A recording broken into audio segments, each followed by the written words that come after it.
Alvin, ang sundalo. Credit to the author. 3,741-49. Ang mga pangalan po na nandito ay galing sa mga name generator.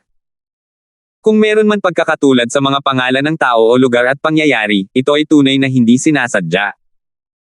Habang iniisip ni Alvin si Chloe, sina Halvar at Malvar ay natigilan pa rin sa sagot ni Alvin.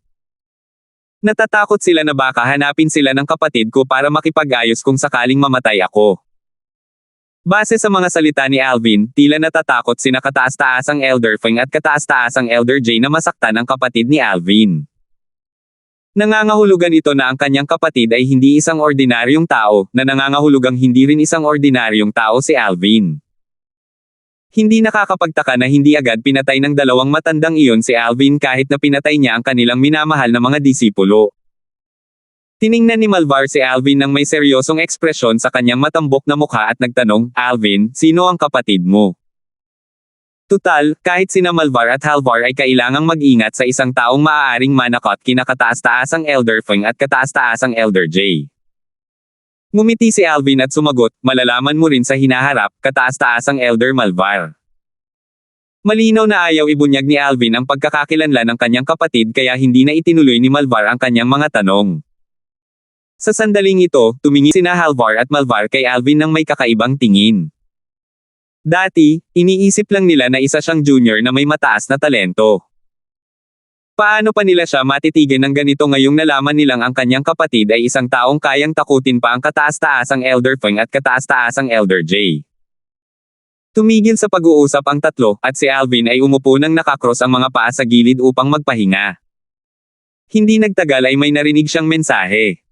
"Junior Brother Darfield, ayos ka lang ba?" Ang mensahe ay mula kay Wu Feng na dati nang pumunta sa banal na santuwaryo kasama si Alvin. Hindi nagkaroon ng pagkakataon si Wu Feng na makilala si Alvin kanina. Bukod dito, halos lahat ay pinalayas ni Yakhin mula sa cultivation ground ng mga pangunahing disipulo kanina kaya hindi niya alam kung ano ang nangyari. Nang malaman niyang umalis na ang lahat, sa wakas ay nagpadala siya ng mensahe kay Alvin. "Ayos lang ako," sagot ni Alvin, "Senior Brother Wu, salamat sa iyong pag-aalala." "Ayos ka lang ba?" Naguluhan si Wu Feng. "Junior Brother Darfield, talagang pinalaya ka ba nina Supreme Elder Feng at Supreme Elder Jay?" Halos sigurado na si Wu Feng na mamamatay si Alvin ngayon. Tutal, pinatay niya ang minamahal na mga disipulo ng dalawang kataas-taasang nakatatanda. Isang himala na buhay si Alvin. Nakikita mo ba itong mahimalang? Kung gayon, nasaan ka na ngayon? Tanong ni Wu Feng, ikinulong ka ba nila? Papatayin ka ba nila mamaya? "Junior Brother Darfield, kakausapin ko si Elder Tang Chun. Marahil, maaari niyang kontaken si Elder Wyatt. Kung handa kang tanggapin ni Elder Brown bilang kanyang disipulo, tiyak na poprotektahan kanya mula sa mga kataas-taasang Elder." "Hindi na kailangan yan," sabi ni Alvin habang ang init ay bumalot sa kanyang puso. "Senior Brother Wu, mukhang mas maayos na ang iyong kalagayan ngayon. Mukhang hindi ka masyadong naimpluwensyahan ng natitirang kaluluwa ni Wu Ban. Siya nga pala, medyo umusad na ako sa aking cultivation kamakailan. Isang hakbang na lang ang layo ko para maging isang intermediate King of Gods. Junior Brother Darfield, isantabi muna natin iyan. Nasaan ka? Maaari ba akong pumunta at makita ka?" Tanong ni Wu Feng. Sumagot si Alvin, "Umalis na ako sa Hidden Fog Sect." "Umalis ka na ba sa Hidden Fog Sect?" Gulat na gulat si Wu Feng. "Tama iyan. Saan ka nagpunta? Talagang pinayagan ka ng dalawang kataas-taasang elder na umalis. Natural lang na gusto nila akong parusahan. Gayunpaman, hindi ako bumalik sa sekta ng mag-isa. Nagsama ako ng dalawa pang tao. Dahil kasama ko sila, ang dalawang kataas-taasang elder ay nanunood lamang habang paalis ako." "Sino sila?" Kahit ang dalawang kataas-taasang elder ay walang magawa laban sa kanila. Sila ay ang kataas-taasang Elder Halvar at kataas-taasang Elder Malvar mula sa angkan ng Langston. "Senior Brother Wu, inanunsyo ko na hindi na ako isang disipulo ng Hidden Fog Sect. Pagkatapos kong umalis sa sekta, sumali ako sa angkan ng Langston. Sasali ako sa Flying Dragon Sect sa ilalim ng bandila ng angkan ng Langston. Langston Clan. Pagkatapos ng sandaling katahimikan, muling nagtanong si Wolfeng, Junior Brother Darfield, na kumpirma mo na ba kung asawa mo si Talia? Hindi ko pa siya nakikilala kaya hindi ko pa ito makumpirma, sagot ni Alvin sa pamamagitan ng voice transmission. Isa sa mga dahilan kung bakit ako sumali sa clan ay para kumpirmahin ang bagay na ito. Bukod doon, dahil din sa hindi na ako maaaring manatili sa sekta. Bumantong hininga si Wolfeng. Noon, hindi mo dapat tinanggihan ng hayagan si Supreme Elder J. Maaari ka sanang nakahanap ng paraan para magalang siyang tanggihan ng pribado. Dahil dyan, maaaring hindi nagkimkim ng sama ng loob si Joe sa iyo. Nangyari ang lahat dahil kay Joe. Kung hindi dahil kay Joe, hindi rin sana pupuntiryahin ni Sol si Alvin. Kung wala si Joe, magiging madali sana ang buhay ni Alvin sa Hidden Fog Sect bago pumasok sa Flying Dragon Sect. Pagsisisihan ng Hidden Fog Sect ang kanilang mga ginawa balang araw, sabi ni Alvin. Plano ni Alvin na sumali sa paksayo ng angkan ng Langston pagkatapos niyang pumasok sa Flying Dragon Sect. Sa oras na iyon, hindi maiiwasan na makalaban niya ang mga mula sa paksayo ng Hidden Fog Sect. Sa anumang kaso, magkita tayo sa Flying Dragon Sect sa hinaharap, Senior Brother Wu. Kailangan mong magpursige sa paglilinang. Kung hindi, sa oras na makapasok ka sa Flying Dragon Sect, baka nakaalis na ako, sabi ni Alvin. Sa oras na ito, naalala ni Alvin ang dalawang kaibigang nakilala niya noong siya ay nasa Hidden Fog Academy ng Skywind City, sina Darren at Norvan. Naalala niya ang huling pagkakataon na nakausap niya si Norvan, sinabi ni Norvan na biglang umalis si Darren sa Hidden Fog Academy. Ang tanging kaibigan na natitira niya ngayon sa Hidden Fog Academy ay si Norvan. Swoosh! Gamit ang barkong lumilipad na Panginoon, hindi nagtagal ay nakarating ang tatlo sa lupain ng angkan ng Langston. Pagkatapos magpaalam ni Alvin kina Malvar at Halvar, umalis na ang dalawa. Tutal, natapos na rin nila ang kanilang gawain. Pagkaalis ng dalawa, nakipagkita si Alvin kay Renjin, ang pinuno ng angkan ng Langston. Nang muling magkita si Renjin at Alvin, may masalimuot na ekspresyon sa mukha nito. Bago bumalik si Alvin, ikinwento na sa kanya ni Malvar ang lahat ng nangyari sa Hidden Fog Sect. Higit sa lahat, nalaman din niya ang tungkol sa misteryosong kapatid ni Alvin. Gayunpaman, medyo masigasig pa rin siya sa kabila ng masalimuot na emosyon sa kanyang puso. Welcome sa Langston Clan, Alvin. Lahat ng ito ay salamat sa iyo kaya ligtas akong nakatakas mula sa Hidden Fog Sect sa pagkakataong ito, may pasasalamat na sabi ni Alvin. Tutal, kung hindi siya sinamahan nina Halvar at Malvar papunta sa Hidden Fog Sect ngayon, makukulong o mapapatay sana siya. Kahit na makulong siya, mamamatay pa rin siya kalaunan dahil wala siyang mga taga-suporta. Tutal, kung walang magliligtas sa kanya pagkalipas ng mahabang panahon, malalaman ng Hidden Fog Sect na wala siyang mga taga-suporta at papatayin siya. Nagkataon lamang na nagkita si Alvin at si Chloe hindi man lang sila nagpalitan ng Soul Pearls. Kahit na gusto pa niyang humingi ng tulong sa kanya, wala siyang paraan para makontak ito. Natural lang na kailangan kayong tulungan ng angkan. Tutal, kailangan pa rin kayo asahan ng ating angkan sa hinaharap, natatawang sabi ni Renjin. Hanggat kaya ko at hindi lumalabag sa mga prinsipyo ko, tiyak na hindi ko tatanggihan ang mga kahilingan ng angkan, sabi ni Alvin. Naniniwala ako sa iyo. Pagkatapos noon, personal na itinuro ni Renjin kay Alvin ang maluwang na patio na inihanda para sa kanya. Nakalagay na roon ang lahat ng kailangan niya. Mayroon pang ang kasambahay, mga katulong, at mga tagapagsilbi sa patio. Sa panahong ito, maaari kang mag-cultivate ng walang pag-aalala sa clan. Kung may kailangan ka, maaari kang makipag-usap sa housekeeper. Kung hindi kanya matutulungan, maaari mo akong hanapin, sabi ni Renjin, tungkol naman sa pagpasok sa Flying Dragon Sect, kahit na maaaring irekomenda ka ng clan na sumali sa sect ngayon gamit ang iyong likas na talento at kasanayan sa pag-unawa, sa palagay ko ay hindi pa ito ang tamang panahon. Paliwanag ni Renjin, pagkatapos ng 26 na taon, ang Flying Dragon Sect ay magre-recruit ng mga outer disciple na nangyayari lamang minsan sa bawat 100 taon. Sa panahong iyon, ang mga wala pang 10,000 taong gulang ay maaaring lumahok sa mga recruitment examinations. Kung makapasa ka sa mga pagsusulit, magiging karapat-dapat kang lumahok sa Latent Dragon Grand Contest. Ang nangungunang 100 kalahok ay bibigyan ng malaking gantimpala ng Flying Dragon Sect.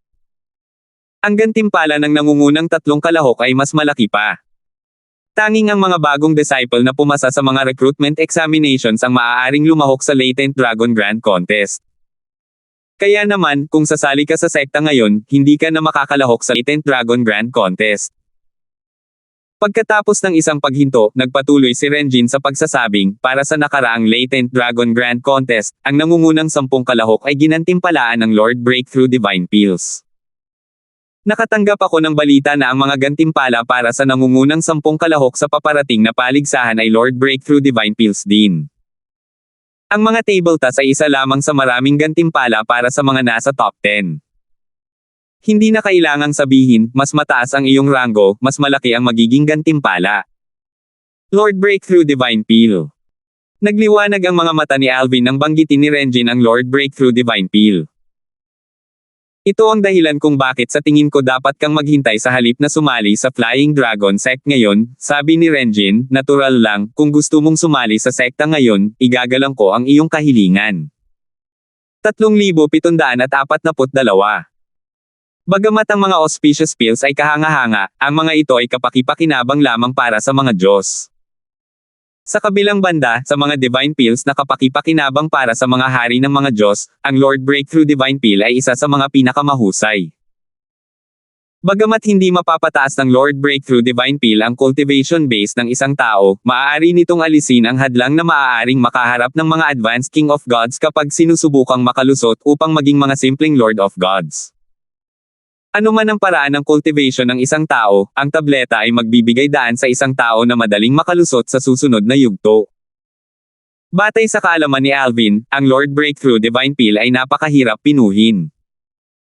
Ang mga mula sa mga puwersang may ranggong emperador ay karaniwang nakakapagpino lamang ng isang tableta sa loob ng 100 taon. Paano siya hindi mabibigla na ang Flying Dragon Sect ay nagbibigay ng 10 Lord Breakthrough Divine Pill sa Latent Dragon Grand Contest? Nagtanong si Alvin nang may pagkamangha sa kanyang mukha, ang alchemist sa Flying Dragon Sect ay kayang magpino ng 10 Lord Breakthrough Divine Pills.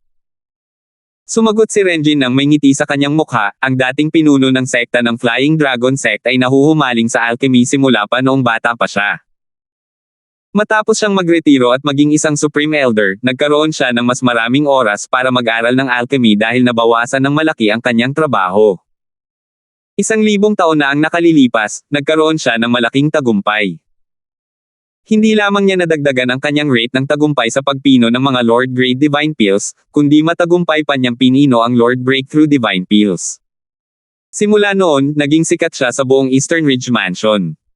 Sinubukan din siyang rekrutin ng ilan sa mga nangungunang puwersa na nasa ranggo ng emperador. Tutal, karamihan sa mga alchemist sa Eastern Ridge Mansion ay nahihirapan lamang na pinino ang isa. Gayunpaman, madali niya silang mapino. Tumanggaw si Alvin. Dahil ang dating pinuno ng sekta ng lumilipad na dragon ay may kaugnayan sa sekta, natural lamang na hindi siya matutuksong sumali sa iba pang puwersang may ranggong emperador na sumubok na mag-recruit sa kanya. Kung wala ang kanyang mga kaugnayan, paano siya mananatili sa sekta ng lumilipad na dragon? Bagamat ang sekta ng lumilipad na dragon ay isang sekta ng ranggong emperador, wala na itong Emperor of God sa kasalukuyan. Sa katunayan, maraming sekta ng ranggong emperador ang katulad ng sekta ng lumilipad na dragon sa Eastern Ridge Mansion. Karaniwan, ang mga alchemist na may mataas na talento ay hindi sasali sa puwersang may ranggong emperador nang walang Emperor of Gods. Tutal, maraming puwersa ng ranggong emperador na may Emperor of Gods ang handang tumanggap sa kanila. Noong nakaraan, noong kara-rating lang ni Alvin sa Realm Battlefield matapos maglakbay sa Spatial Tier sa 9 Serenities Battlefield, nakilala niya ang isang matandang lalaki na nagngangalang Noah na naging mabait na sinamahan siya sa pinakamalapit na base. Noong panahong iyon, sinabi ng matandang lalaki na siya ay mula sa Glorious Heaven Sect, isang sekta na may ranggong emperador sa Eastern Ridge Mansion na parang Flying Dragon Sect. Kung isa akong mahuhusay na alchemist, madali para sa akin na sumali sa alinman sa mga nangungunang puwersang may ranggong emperador sa Eastern Mansion Ridge. Kahit sino pa ang piliin kong salihan, tiyak na magiging maganda ang aking kapaligiran sa paglilinang at mga mapagkukunan, hinagpis ni Alvin sa loob-loob. Noong nasa makamundong kaharian si Alvin, medyo mahusay siya sa pagpino ng mga tableta. Pagkatapos niyang umakyat sa Devata Realms, nagsanay pa rin siya ng pagpino ng mga tableta sa simula. Gayunpaman, sa paglipas ng panahon, mas maraming oras ang ginugol niya sa kanyang cultivation at pagharap sa mga problemang kanyang naranasan. Sa huli, napabayan niya ang kanyang mga kasanayan sa pagpino ng tableta. Sa kasalukuyan, wala siyang ideya kung paano magpino ng mga tableta sa Realms of Gods dahil magkakaiba ang mga pamamaraan. Inisip niya kung oras na ba para pagbutihin muli ang kanyang mga kasanayan. Marahil, ang kasanayang ito ay makakatulong sa kanya na sumali sa isang mas malakas na puwersa. Sa pagkakataong ito, sinabi ni Renjin, "Alvin, pagkatapos mong pag-isipan ito, ipaalam mo sa akin ang iyong mga saloobin." Ngumiti siya bago nagpatuloy sa pagsasalita, "Sa anumang kaso, naniniwala ako na sa pamamagitan ng iyong likas na talento at kasanayan sa pag-unawa, magagawa mong maging isang Panginoon ng mga Diyos kahit na wala ang Lord Breakthrough Divine Peel. Bukod dito, may mga paraan pa rin para makuha mo ang mga table task kahit na sumali ka sa sekta ngayon kahit na ang proseso ay magiging medyo mahirap." Matatag na sinabi ni Alvin, pinuno ng angkan, "Maghihintay ako at sasali sa Flying Dragon Sect mamaya para makasali ako sa Latent Dragon Grand Contest." "Sigurado ka ba?" Tanong muli ni Renjin kahit na nakahinga siya ng maluwag sa sagot na ito. Natural lang, naisip niyang mas makabubuting maghintay si Alvin. Tiwala siya na sa talento ni Alvin, makakarating si Alvin sa top 10 ngayon, lalo na't mahigit 20 taon na ang lumipas. Tutal, nagawa ni Alvin na patayin ang dalawa sa mga pangunahing disipulo sa Hidden Fog Sect na kabilang sa top 5 core disciples sa pamamagitan lamang ng isang atake. Bagamat narinig niya na umasa si Alvin sa kanyang banal na artifact upang patayin ang dalawang pangunahing disipulo mula sa Hidden Fog Sect, sigurado siyang itinatago pa rin ni Alvin ang kanyang lakas. Kung ipapakita ni Alvin ang buong lawak ng kanyang pag-unawa sa sword daw, mas lalakas pa ang kanyang mga kapangyarihan. Oo. Tumango si Alvin. Kasabay nito, inilabas niya ang prominenteng banal na espada na ginamit niya upang patayin sina Sol at Joe mula sa kanyang spatial ring at iniabot ito kay Renjin habang sinasabing, "Salamat, pinuno ng angkan. Hindi ko sana sila mapapatay gamit ang isang atake kung hindi dahil sa prominenteng banal na artifact na ito na ipinahiram mo sa akin." Matapos kunin ang kitang-kitang banal na artifact, umiling si Renjin at sinabing, "Pinahiram ko ang kitang-kitang banal na artifact para hindi mo na kailangang ibunyag ang lalim ng pagkakaintindi mo sa iyong sword daw. Madali mo sana silang napatay gamit ang iyong sword daw." Sasabihin sana ni Renjin kay Alvin na itago ang espada kung ito ay isang ordinaryong banal na artifact lamang.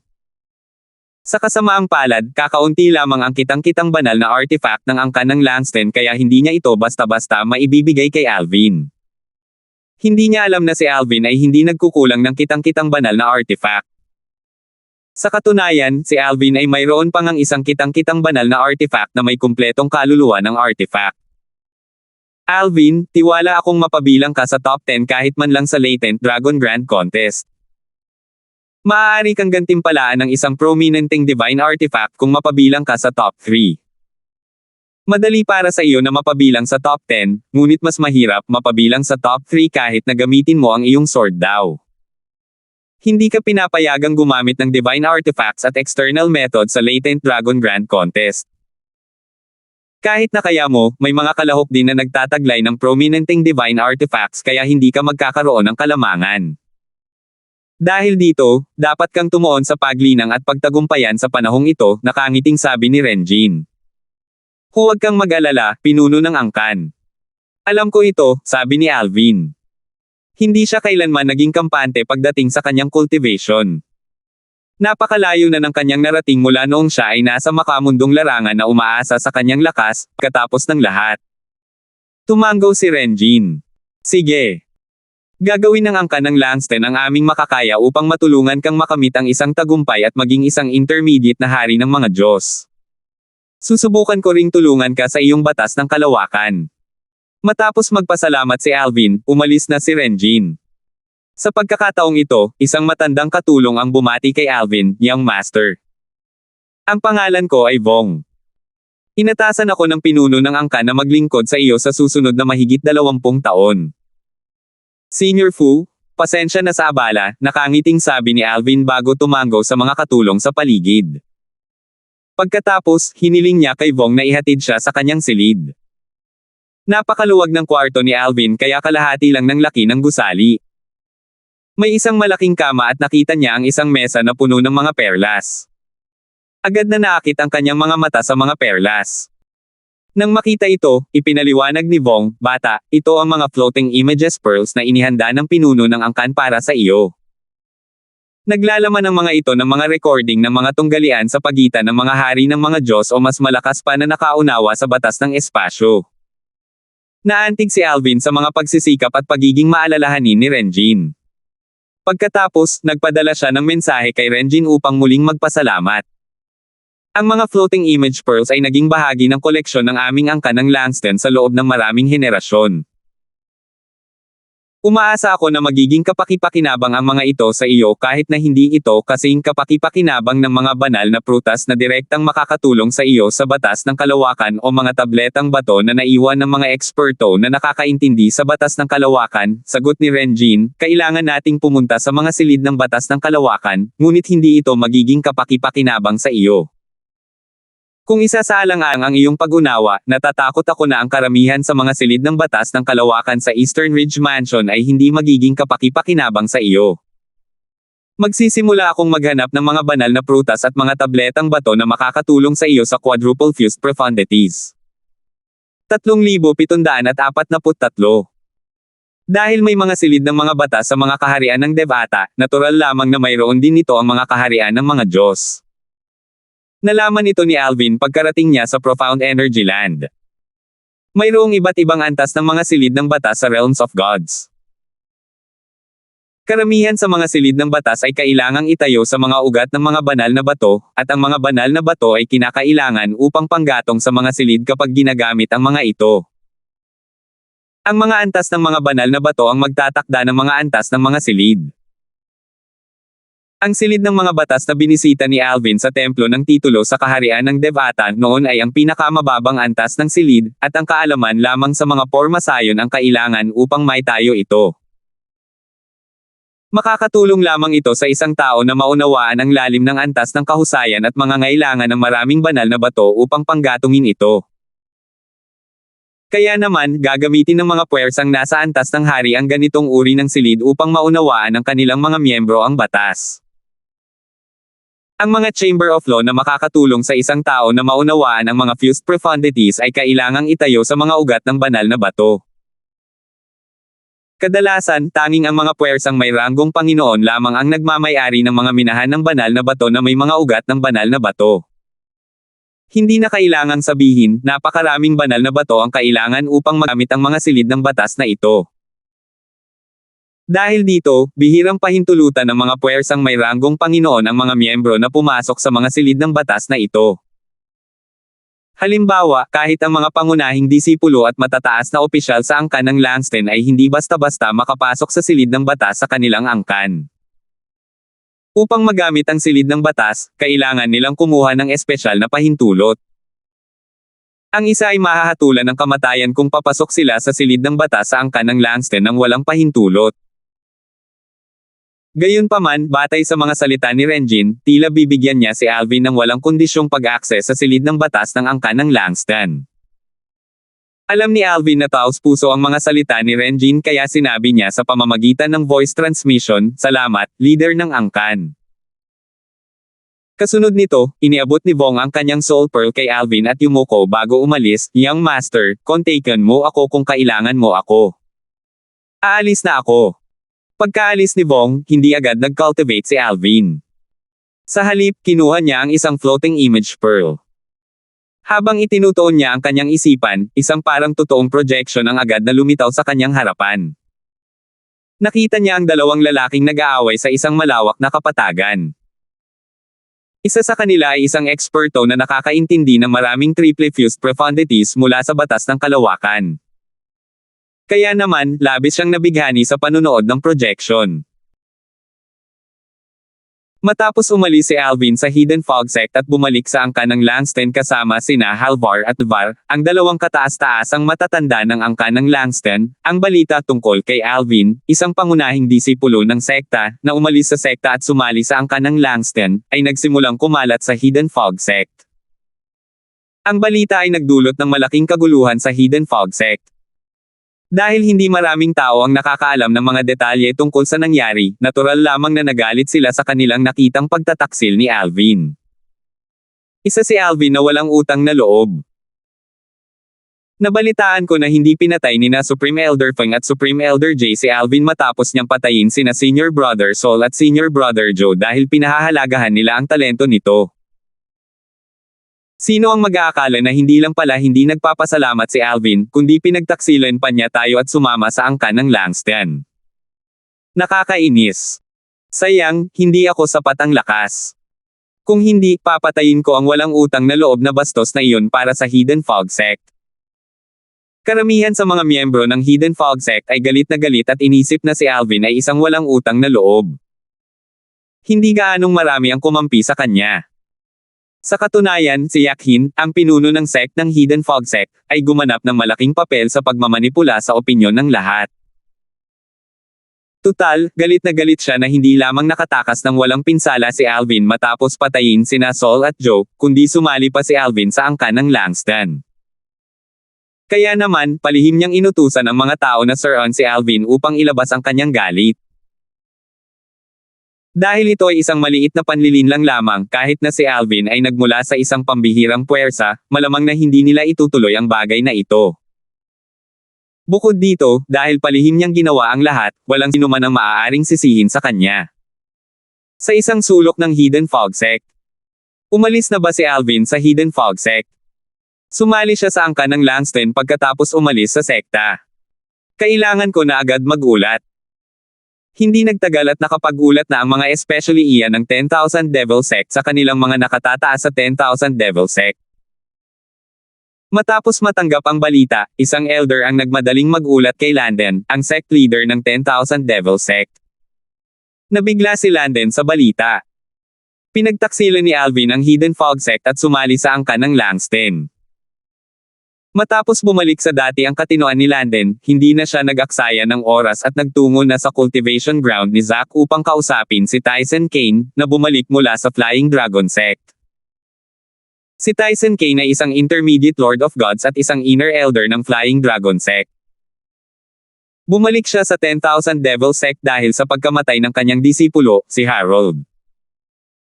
Pinaghihinalaan niya na ang mga salarin na responsable sa pagkamatay ni Harold ay sina Wu Feng at Alvin ng Hidden Fog Sect. Pagkatapos bumalik ni Wu Feng sa Hidden Fog Sect, nagpasya si Tyson Kane na hintayin ang pagbabalik ni Alvin bago siya kumilos. Nang una niyang marinig na bumalik na si Alvin, agad na nagliwanag ang kanyang mga mata. Sayang, muling lumabo ang mga ito nang marinig niya ang mga sumunod na salita ni Landon. Pinagtaksilan ni Alvin ang Hidden Fog Sect at sumali sa angkan ng Langston. Agad na dumilim ang ekspresyon ni Tyson Kane. Tutal, mas naging komplikado ang mga bagay-bagay. Hindi lang niya kailangan pumunta sa Hidden Fog Sect, kundi ngayon, kailangan na rin niyang pumunta sa angkan ng Langston.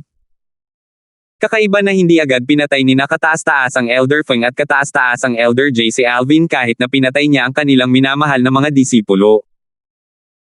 Dahil matagal nang may alitan sa pagitan ni na Alvin at ng mga disipulo ng dalawang kataas-taasang elder, malamang na hindi bumalik si Alvin sa sekta para iwasan sila. Pagkabalik niya, hinanap agad siya ni Joe.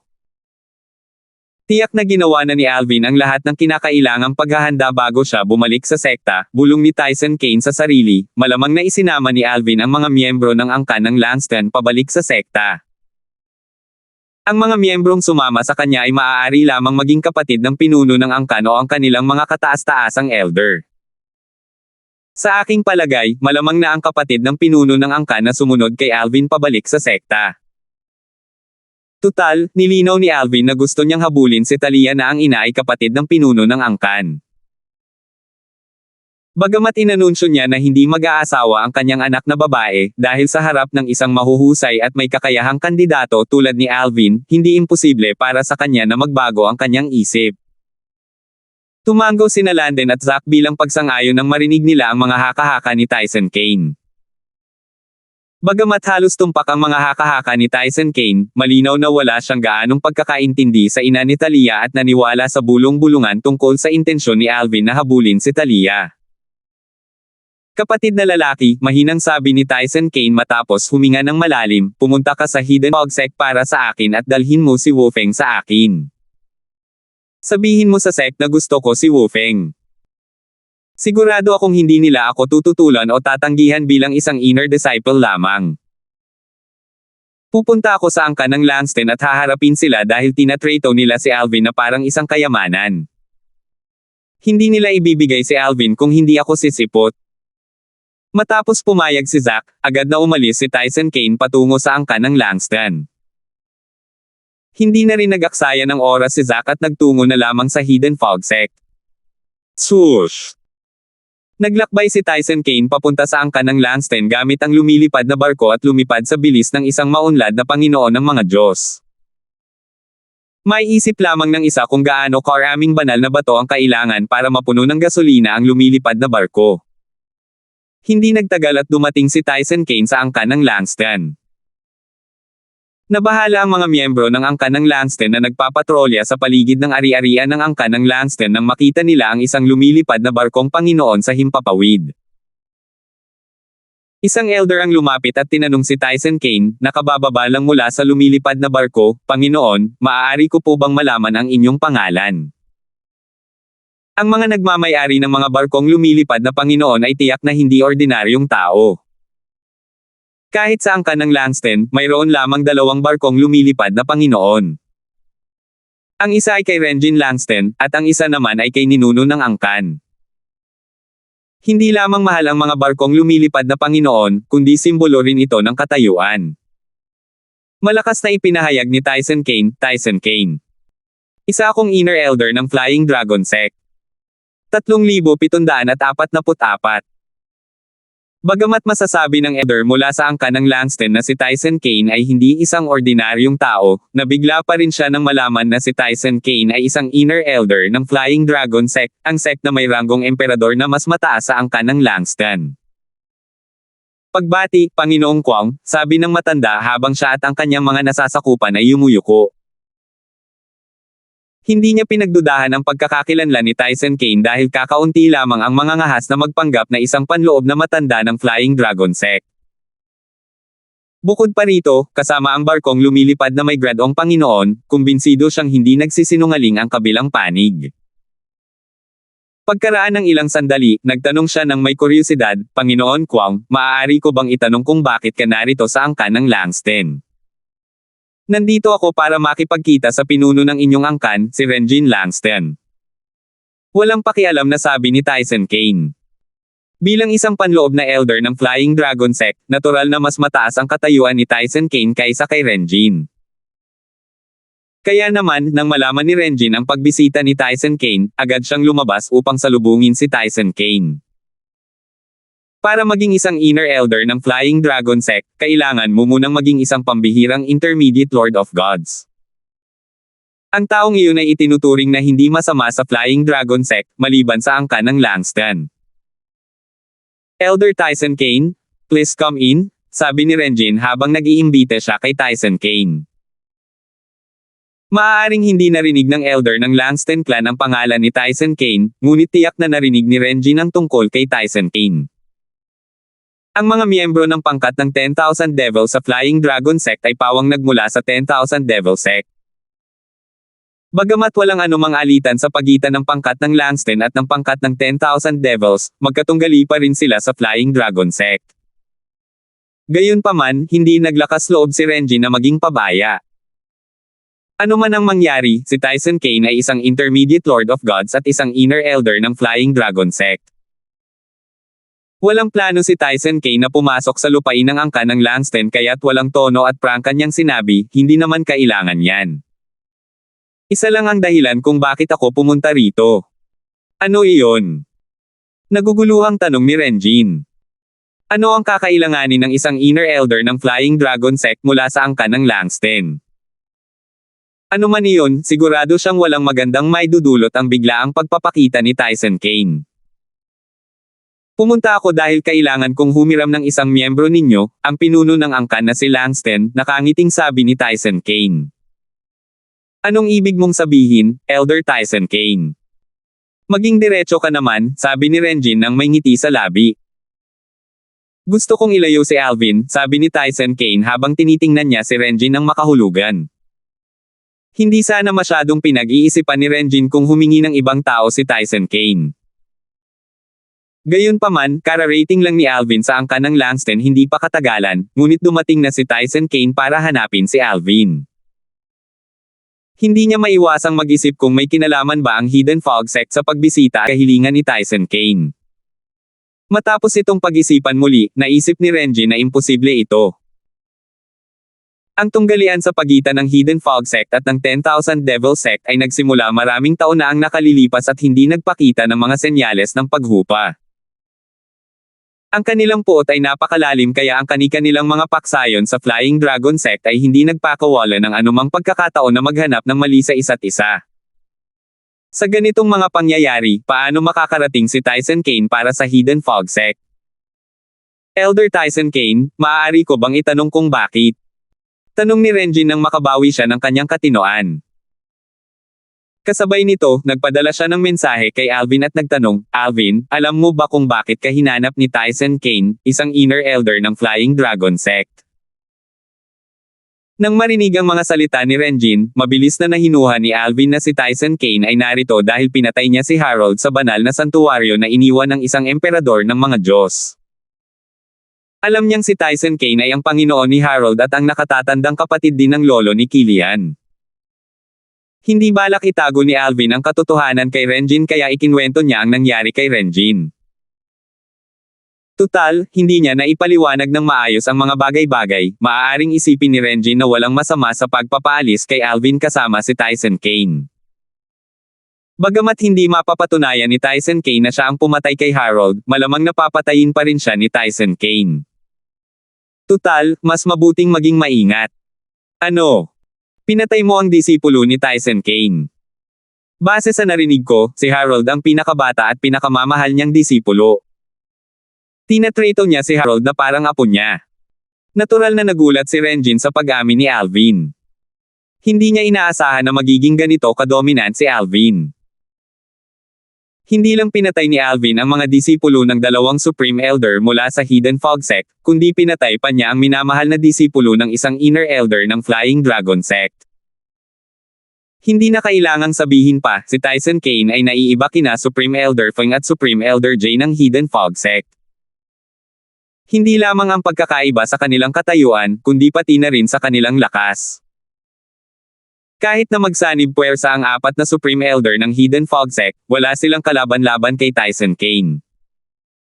Sa kabilang banda, kahit na magsanib puwersa si Renjin kasama ang ninuno ng Angkan at ang mga Supreme Elder ng Angkan, hanggang tabla lang ang kanilang makakalaban kay Tyson Kane. Wala akong ibang pagpipilian. Patayin ko siya o mamamatay ako, sabi ni Alvin. Hindi na nagtanong si Renjin. Kung siya ang nasa sitwasyon ni Alvin, ganoon din ang gagawin niya. Maya-maya, sinabi niya, huwag kang mag-alala. Ako na ang bahala dito. Samantala, sandaling nag-atubili si Tyson Kane nang marinig ang tanong ni Renjin. Pagkatapos, sumagot siya, pinapunto ko si Alvin dahil pinaghihinalaan kung may kinalaman siya sa pagkamatay ng aking disipulo, si Harold. Gusto ko siyang tanungin kung paano namatay ang aking disipulo. Malamig na kumislap ang mga mata ni Tyson Kane nang magsalita siya. Nang malaman niyang pinatay ni Alvin sina Saul at Joe, halos 100% siyang sigurado na pinatay ni Alvin ang kanyang disipulo. Kaya naman, sa sandaling ibigay sa kanya ng angkan ng Langston si Alvin, papatayin niya si Alvin pagkatapos umalis sa ari-arian ng angkan ng Langston. Marahil, kung hindi umamin si Alvin kay Renjin ng mas maaga, hindi sana napansin ni Renjin ang panandaliang kislap ng lamig sa tingin ni Tyson Kane. Bahagya siyang ngumiti habang sumasagot, Elder Tyson Kane, tatanungin ko si Alvin tungkol sa bagay na ito para sa iyo. Pagkatapos, nang hindi binibigyan ng pagkakataong magsalita si Tyson Kane, umakto si Renjin na parang nakikipag-usap kay Alvin sa pamamagitan ng voice transmission. Maya-maya, tumingin siya kay Tyson Kane at sinabing, Elder Tyson Kane, nakausap ko na si Alvin. Sinabi niya na hindi niya kilala ang iyong disipulo. Nagkakamali ka ba, Elder Tyson Kane? Pinuno ng Angkan Langston, makabubuti kung ipatawag mo siya rito para maipaliwanag niya ito mismo, sabi ni Tyson Kane. Nang sumulyap siya sa ari-arian ng angkan Langston sa likod ni Renjin, makikita ang bahid ng pag-aalala sa kanyang mga mata. Ang angkan ng Langston ay dating mayroong isang napakalaking henyo sa mga formasayon noon. Ang henyong iyon ang naglagay ng isang guarding formation sa lupain ng angkan ng Langston. Noong nakaraan, ang formasayon lamang ang nakapatay ng 3 pambihirang mga Lord of God na pumasok sa lupain ng angkan. May mga bali-balita na ang guarding formation ay maaaring malubhang makapinsala sa mga intermediate Lord of God at makapinsala sa mga advanced Lord of God. Dahil dito, hindi sumugod si Tyson Kane sa lupain ng angkan ng Langston upang hulihin si Alvin. Kung si Alvin ay nasa Hidden Fog Sect, direkta sana siyang susugod sa sekta. Tutal, ang 4 na kataas-taasang elder ng Hidden Fog Sect at ang kanilang sect guarding formation ay hindi banta sa kanya. Ang Hidden Fog Sect ay walang mga eksperto sa mga formasayon kaya kahit ang guarding formation ng 10,000 Devil Sect ay mas malakas kaysa sa Hidden Fog Sect. Elder Tyson Kane, nakakaabala para kay Alvin na lumabas, nakangiting sabi ni Renjin, sigurado akong narinig mo na ang nangyari sa Hidden Fog Sect, di ba? Natatakot ako na baka may mga taong nagkukubli sa labas ng ating lupain ang Hidden Fog Sect na naghihintay ng pagkakataong tambangan si Alvin. Binuka ni Tyson Kane ang kanyang bibig para magsalita, ngunit sumingit si Renjin, bukod pa rito, bago umalis ang aking pangalawang nakababatang kapatid na babae ay nangako siyang hindi lalabas ng lupain ng angkan hanggang sa oras na para sa Latent Dragon Grand Contest. Kaya naman, pagkabalik niya mula sa Hidden Fog Sect, sumumpa siya sa Devil Heart's Blood Oath upang ipakita ang kanyang katapatan. Ito ang dahilan kung bakit hindi siya maaaring lumabas. Elder Tyson Kane, kung talagang gusto mo siyang makilala, bakit hindi mo ako sundan sa loob? Ipapatawag ko siya para sa iyo. Naging hindi maganda ang ekspresyon ni Tyson Kane nang marinig niya ang mga salita ni Renjin. Natural lang na hindi siya naniwala kay Renjin, ngunit wala siyang magagawa. Hindi niya mapipilit si Renjin Langston na minampas sa sumpa ng dugo ng puso ng demonyo. Bagamat madali niyang mapapatay si Renjin na isang simpleng Panginoon ng mga Diyos, hindi ito magiging walang kahihinatnan. Tutal, ang lolo ni Renjin ay bilang din sa Flying Dragon Sect. Higit sa lahat, ang lolo ni Renjin ay mas nakahihigit sa kanya. Sige. Bagamat nag-aalala si Tyson Kane sa guarding formation ng angkan ng Langston, sa huli ay nagpasya siyang pumasok sa ari-arian ng angkan ng Langston. Determinado siyang makipagkita at tanungin si Alvin kahit na hindi niya mapatay si Alvin. Natural, may kinalaman man si Alvin sa pagkamatay ni Harold o hindi, plano niyang isuko ang pagpatay kay Alvin. Pansamantala lamang niyang isinantabi ang bagay na ito. Nagpadala ng mensahe si Alvin kay Wu Feng na nasa Hidden Fog Sect. Gumanda ang kanyang pakiramdam nang makita niyang buo ang Soul Pearl ni Wu Feng. 3,745. Junior Brother Darfield. Nagulat si Wu Feng nang una niyang matanggap ang mensahe ni Alvin.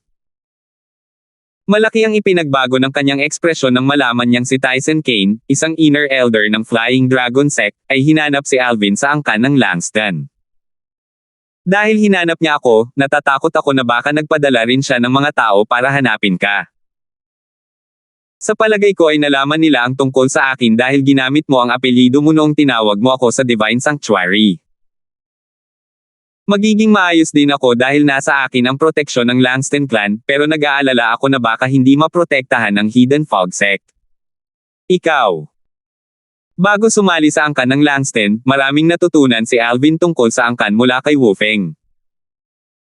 Nalaman din niya na ang sect guarding formation ng Hidden Fog Sect ay mas mahina kaysa sa angkan ng Langston. Hindi man lang mapigilan ng sect guarding formation sa Hidden Fog Sect sina Halvar at Malvar kung pinili nilang pumasok, lalo na si Tyson Kane. Bukod pa rito, maaaring walang intensyon ang Hidden Fog Sect na protektahan si Wu Feng na isa lamang inner disciple. Kung tutuusin, malabong masaktan nila ang isang tulad ni Tyson Kane para sa isang inner disciple. Gayunpaman, kahit na balak nilang protektahan si Wu Feng, hindi nila ito kayang gawin. Sinabi ni Alvin, Senior Brother Wu, sa palagay ko, dapat kang umalis sa Hidden Fog Sect. Bakit hindi ka pumunta sa angkan ng Langston? Irerekomende kita sa pinuno ng angkan. Labis ang pasasalamat ni Alvin kay Wu Feng. Kung hindi siya dinala ni Wu Feng sa banal na santuwaryo na iniwan ni Wu Ban, isang emperador ng Diyos, marami sana siyang napalampas. Mga bagay. Junior Brother Darfield, pinahahalagahan ko ang iyong kabaitan, sagot ni Wu Feng, aalis na ako agad sa Hidden Fog Sect. Gayunpaman, hindi ako sasali sa angkan ng Langston dahil mayroon akong isang angkan sa likod ko. Babalik ako sa aking angkan upang tulungan silang lumipat sa mas ligtas na lugar. Junior Brother Darfield, huwag kang mag-atubiling makipag-ugnayan sa akin kung kailangan mo ang aking tulong. Susubukan ko ang aking makakaya upang matulungan ka. Pagkatapos noon, hindi na tumugon si Wu Feng sa mga mensahe ni Alvin. Halatang nagsimula ng kumilos si Wu Feng. Sa oras na ito, biglang nakatanggap si Alvin ng mensahe mula kay Renjin. Alvin, si Tyson Kane ay nagpupumilit na makipagkita sa iyo. Dinala ko siya sa estate at nandito tayo ngayon sa main hall. Pakibilasan po. Huwag kayong mag-alala. Nasa atin ang guarding formation ng clan. Kahit na atakihin ka niya, hindi ka niya mapapatay. Ang kailangan mo lang gawin ay pumunta at harapin siya ng walang pakialam, sabi ni Renjin. Sige, tugon ni Alvin bago lumabas ng kanyang silid at nagtungo sa pangunahing bulwagan. Pagdating ni Alvin sa pangunahing bulwagan, nakita niya si Renjin at isang matandang lalaki. Katamtaman ng pangangatawan ng matandang lalaki at mukhang bata pa para sa kanyang edad. Sa kabila ng karaniwang anyo ng matanda, alam ni Alvin na ang cultivation base ng matanda ay hindi pangkaraniwan. Pinuno ng angkan, tawag ni Alvin habang naglalakad siya papunta sa dalawa. Alvin. Ngumiti si Renjin.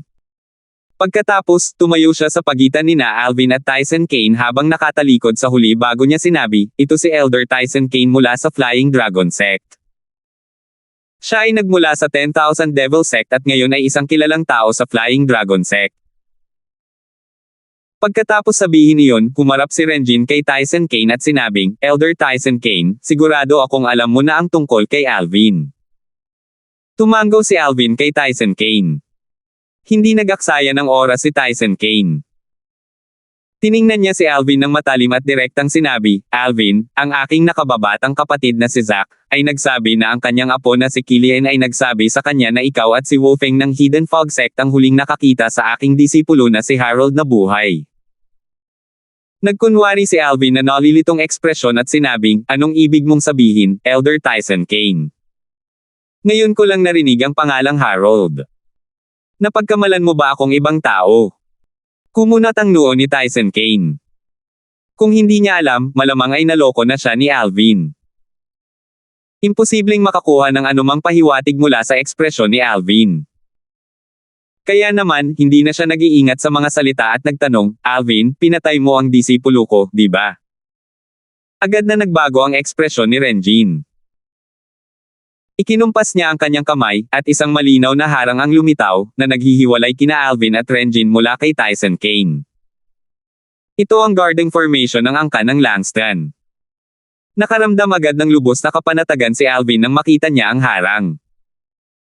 Tutal, alam niya kung gaano ito kalakas matapos makinig kay Wu Feng. Kaya nitong patayin ang mga simpleng Panginoon ng mga Diyos. Kahit ang mga nasa gitnang Panginoon ng mga Diyos ay hindi makakatakas ng walang pinsala.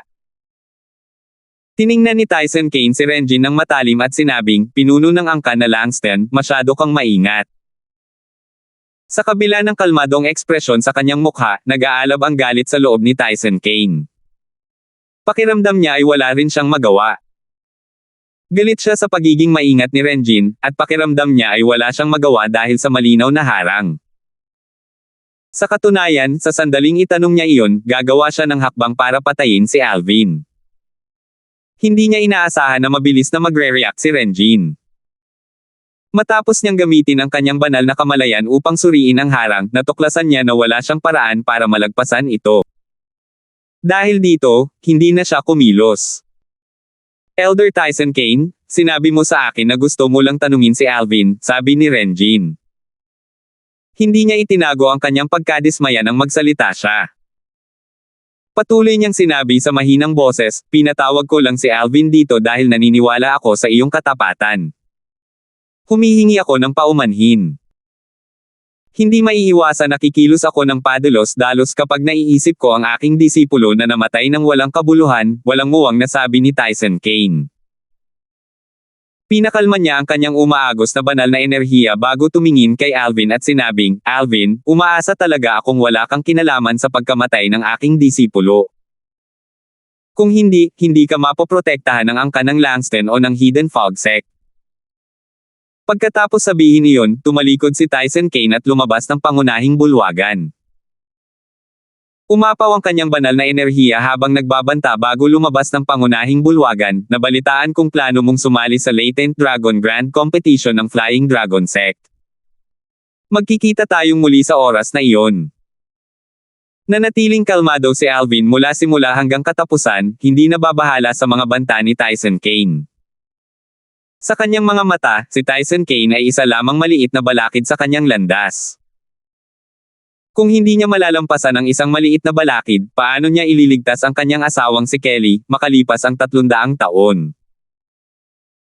Kahit na si Talia ay si Kelly at muling nagkita sila nito, kailangan pa rin niyang patunayan ang kanyang sarili sa angkan ng raid sa lupain ng banal na alay. Maaaring walang pakialam si Kelly dito, ngunit bilang isang lalaki, determinado siyang patunayan ang kanyang sarili. "Alvin," sabi ni Renjin ng may ngiti, "hindi mo lang nasaktan sina kataas-taasang Elder Feng at kataas-taasang Elder Jay mula sa Hidden Fog Sect, kundi nasaktan mo rin si Elder Tyson Kane. Lahat silang tatlo ay sabik ng patayin ka. Bago ka tumungo sa Flying Dragon Sect, mag-ingat ka. Mas makabubuti kung hindi ka nalang aalis sa lupain ng angkan ng Langston." Isang malungkot na ekspresyon ang lumitaw sa mukha ni Renjin pagkatapos niyang magsalita. "Naiintindihan ko." Tumanggaw si Alvin. Hindi siya ganoon katanga para umalis sa lupain ng angkan ng Langston. Alam niyang ang dalawang kataas-taasang elder ng Hidden Fog Sect ay hindi basta-basta hahayaang mangyari ang mga bagay-bagay at malamang ay nag-aabang sa lungsod ng Langston, naghihintay ng pagkakataong sumalakay. Gayunpaman, malamang na hindi nila siya padalos-dalos na papatayin hanggat hindi nila nakukumpirma na wala siyang pambihirang pinagmulan. Maaaring nag-aalala ang dalawang kataas-taasang elder ng Hidden Fog Sect sa kanyang pinagmulan, ngunit malinaw na walang pakialam si Tyson Kane.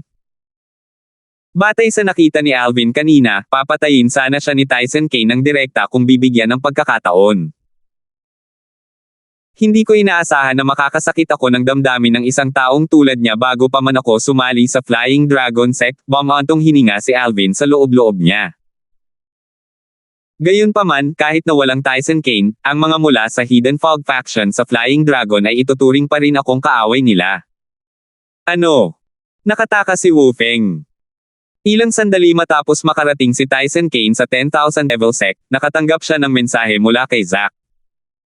Sa sobrang galit niya ay dumura siya ng dugo. Sus Mariosep. Siguradong binalaan na siya ni Alvin. 3,746. Dati, ipinadala ni Tyson Kane ang kanyang nakababatang kapatid na si Zack sa Hidden Fog Sect habang siya mismo ay pumunta sa angkan ng Langston. Sa sobrang pagmamadali niya sa paghihiganti sa kanyang disipulo ay nakalimutan niyang isaalang-alang ang maraming bagay. Nang panahong iyon, ang kanyang isipan ay abala sa balita ng pagpatay ni Alvin sa mga disipulo ni na kataas-taasang Elder Feng at kataas-taasang Elder Jay ng Hidden Fog Sect. Narinig ni Tyson Kane na sina Sol at Joe, ang mga disipulo ng dalawang kataas-taasang elder ng Hidden Fog Sect, ay kabilang sa 5 pinakamalakas na core disciple sa Hidden Fog Sect. Bukod pa riyan, kahit na sila ay mga intermediate King of Gods, ang dalawa ay may kakayahang pumatay ng mga ordinaryong advanced King of Gods. Gayunpaman, si Alvin, nakakagaling lang sa isang rudimentary King of Gods, ay nagawang patayin ang dalawa. Dahil sa ganitong lakas, alam ni Tyson Kane na hindi mahihirapan si Alvin na patayin ang kanyang disipulo, si Harold, na isang panimulang hari ng mga Diyos bago ito namatay, kahit na si Alvin ay isa lamang mataas na antas ng Diyos noong panahong iyon. Si Tyson Kane ay labis na nahuhumaling sa pag-iisip tungkol kay Alvin matapos niyang iwan ang 10,000 Devil Sect patungo sa angkan ng Langston kaya tuluyan na niyang binaliwala ang ibang mga bagay. Hindi niya inisip na ang kanyang bilis ay magiging mas mabilis salamat sa kanyang Lord rank flying ship kumpara sa bilis ni Zack. Dahil dito, ang balita tungkol sa kanyang pagbisita sa angkan ng Langston ay mabilis na naiparating kay Wu Feng bago pa man makarating si Zack sa Hidden Fog Sect. Hinanap agad ni Zack si Tyson Kane pagkabalik niya sa 10,000 Devil Sect. Humihingi siya ng paumanhin, "Senior brother, napakabagal ng bilis ko." "Hindi mo kasalanan," sabi ni Tyson Kane. Bagamat galit siya, hindi niya hinayaang lumunin ng galit ang kanyang katwiran. Ikinumpas niya ang kanyang kamay at sinabing, "Hindi ko naisip ng maayos ang mga bagay-bagay na humantong sa pagbabala ni Alvin kay Wu Feng." Gayunpaman, ang katotohanan na tumakas si Wu Feng mula sa Hidden Fog Sect ay lalong nagpapatunay na ang junior brother Darfield na sinabi sa amin ni Killian ay si Alvin. Si Alvin ay mas malakas kaysa sa aming inaakala. Isa lamang siyang simpleng hari ng mga Diyos, ngunit nagawa niyang patayin sina Saul at Joe. Ipinapakita nito na kaya niyang patayin ang mga kalaban gamit ang mga cultivation base na mas mataas ng 1 o 2 antas kaysa sa kanya. Nangangahulugan din ito na kaya niyang patayin si Harold, na isang simpleng hari ng mga Diyos, noong siya ay isang advanced na Diyos lamang. Sa lahat ng ito, walang duda na siya ang pumatay kay Harold. Matapos sabihin ang mga salitang ito, kinailangan ni Tyson Kane na huminga ng malalim upang pakalmayan ang kanyang galit. Pagkaraan ng ilang sandali, sinabi niya, "Ayos lang. Huwag magmadali. Nabalitaan ko mula kay Renji na plano ni Alvin na sumali sa Latent Dragon Grand Contest pagkalipas ng 20 taon.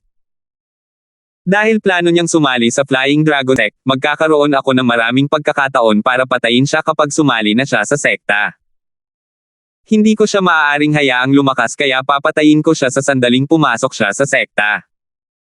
Nagningning ang mga mata ni Tyson Kane na may balak na pumatay nang magsalita siya. "Hindi ba natin siya maaaring patayin habang nasa angkan siya ng Langston?" tanong ni Zack. Pagkatapos, sinabi niya, "Ang likas na talento at kasanayan sa pag-unawa ni Alvin ay napakahirap paniwalaan.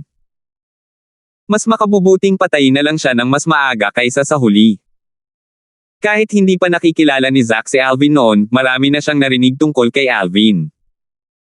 "Gusto ko rin siyang patayin sa lalong madaling panahon," masungit na sabi ni Tyson Kane, gayunpaman, determinado si Renji na protektahan siya. Kanina pa, bago pa man ako makakilos, na-activate na ni Renji ng guarding formation ang kanyang angkan. Pagkatapos ng maikling paghinto, nagpatuloy si Tyson Kane sa pagsasabi ng may kahigpitan, nang ahas si Renji na kumilos ng walang pakundangan dahil sa kanyang lolo, ang White Dragon Elder, sa Flying Dragon Sect. Huminga ng malalim si Zack nang marinig ang mga salitang White Dragon Elder. Ang White Dragon Elder ay nagmula sa angkan ng Langston. Noong nakaraan, ang kanyang katayuan sa angkan ay kasing taas ng isang Supreme Elder. Siya ay isang sikat na Intermediate Lord of Gods. Ano man ang mga paksayon, siya ay medyo mabait sa mga nakababata na pumasok sa Flying Dragon Sect. Tumingin si Tyson Kane kay Zack at sinabing iniba ang usapan, "Junior brother, narinig ko kay Landon na si Alvin ay nagmula sa Devata Realm kaya hindi siya dapat magkaroon ng pamilya rito. Gayunpaman, si Wu Feng ay tubong Profound Energy Land kaya dapat ay mayroon siyang pamilya rito. Maaaring inilipat na niya ang kanyang pamilya sa mas ligtas na lugar, ngunit imbestigahan pa rin ito.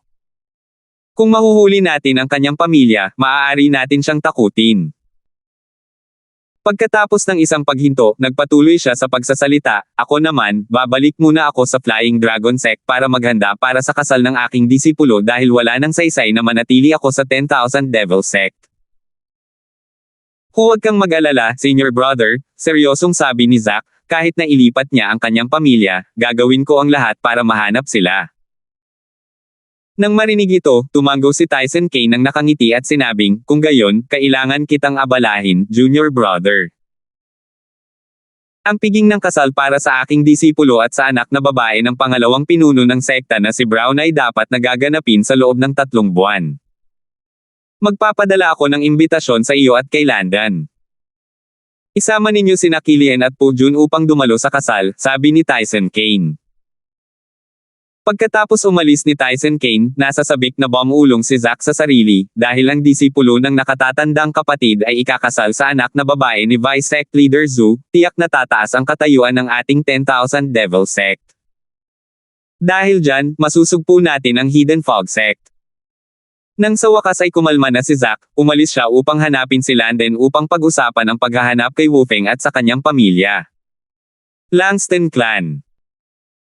Matapos sumali si Alvin sa angkan ng Langston, naging maayos ang pakikitungo sa kanya ni Renjin, ang pinuno ng angkan ng Langston. Gagawin ni Renjin ang lahat para matugunan ang mga kahilingan nito.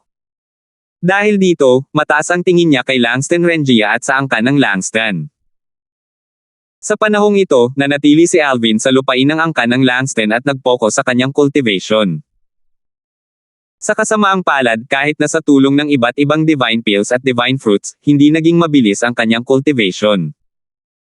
Sa katunayan, pakiramdam niya ay medyo mabagal ang kanyang pag-unlad matapos maging isang simpleng hari ng mga Diyos. Sa huli, nagpasya siyang magpahinga muna mula sa nakakabagot na paglilinang at patuloy na unawain ang batas ng kalawakan sa pamamagitan ng kataas-taasang kamahalan. Bukod doon, pinag-aralan din niya ang mga sinaunang talaan. Binigyan ni Renjin si Alvin ng access sa library ng Langston Clan. Mayroon siyang access sa lahat ng nasa library maliban sa mga pangunahing sikreto ng Langston Clan. Sa sandaling ito, sinusuri ni Alvin ang mga sinaunang talaan tungkol sa mga pamamaraan ng pagpino ng mga tableta ng mga alchemist sa Realms of Gods. Ang proseso ng pagpino ng pil dito ay talagang masalimuot. Bulong ni Alvin sa sarili. Matapos basahin ang tungkol sa pagpino ng pil sa Realms of Gods, natuklasan niyang medyo mababaw ang kanyang kaalaman. Katulad ng mga Devata Realms, ang mga alchemist sa Realms of Gods ay kinailangang gamitin ang batas ng apoy upang bumuo ng apoy at pinuhin ang mga tableta. Gayun din, ang kanilang pagkontrol sa mga apoy ay napakahalaga. Gayunpaman, habang patuloy na nagbabasa si Alvin, napagtanto niya na sa Realms of Gods, ang pagpino ng tableta ay hindi lamang nakasalalay sa pagkontrol ng apoy. Mayroon ding yugto ng pagdalisay sa proseso ng pagpino ng mga tableta na maaaring gawin sa tulong ng batas ng kahoy.